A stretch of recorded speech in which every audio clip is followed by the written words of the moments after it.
were you worried at all about emotions kind of being down a little bit for this one, or just kind of speaking to the team the way it did today? I mean, that's our team. We talk so much about respecting the game, right? And it doesn't matter about emotions or the score from the last game doesn't care. Great players, great teams. They have to learn to go to the next game, no matter what just happened. We're going to lose a tough one somewhere along the way, and it's how you just get up the next day. If you let that fester, or you carry over too much from what happened in the weekend, that's how you'll sneak up and get beat. This team right here, I think they're like 13-9, something like that, coming into the night. Just came off a 3-game sweep, on the road. So, no, I really challenged our guys to get a day to respect the game. Come out, doesn't matter who you're playing.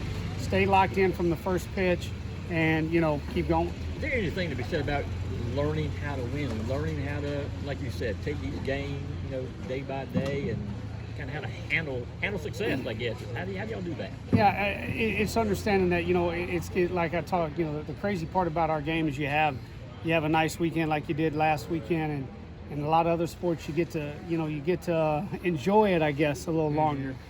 We had the bus ride to enjoy it, and it's like I told our guys when we got back here, whatever time it's over, you have to learn to, and our game is every day. And it's like I tell them, today was the most important game we had on the schedule because it was the only one on the schedule. And we'll get to Friday. It'll be the most important game of the year because it's the only game on the schedule. And we have to learn to continue to keep that mindset.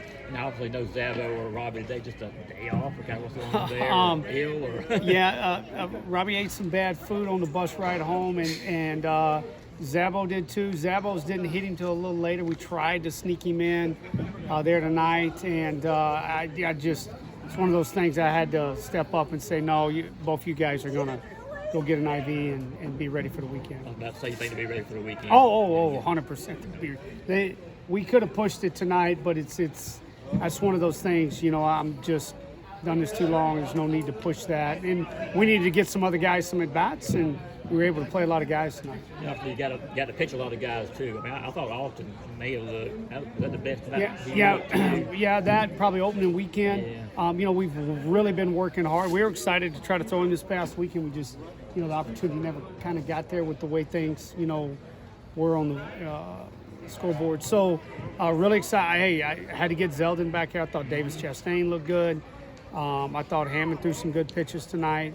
Tyler obviously got us off to a really good start. And, all those guys need to get out. They didn't get in this weekend. So it's good to get them out there and get them in and get them going. On Alton specifically, I know you mentioned it was something mechanical a couple weeks ago. What have you been working on with him? Those triple top secret stuff. But I'll just say, we had to get back to locating the ball where he needs to. And really getting back conviction, I guess maybe I'll use that term too. Wanted him just to come back and quit trying to, sometimes pitchers get into a mindset where they're more worried about location than they are just their stuff and just getting after it. We had to get him back there, but there was some mechanical stuff we did too. We talked, talked also all year long about power, but now you got 8 guys on the team with 5 or more home runs. And all the guys that are contributing like that with a long run. Yeah, I think one of the things, as we've talked a lot about, how are you going to replace Charlie Condon and Corey Collins? And, our whole mindset was we got to get deeper. We got to get the lineup deeper. We may not have a guy with 35. Well, we won't have a guy with 35 home runs.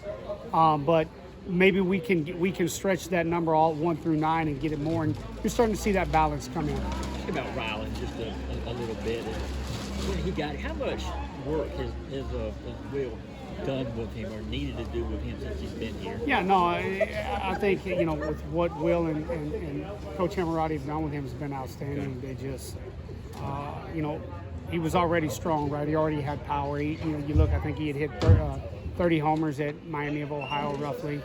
And so, we knew he had power. Now you got to get a little better on the plate discipline, understand that guys are going to try to get you to chase out of the zone in our league. And I think that's where they put in a lot of work. Got time for one more?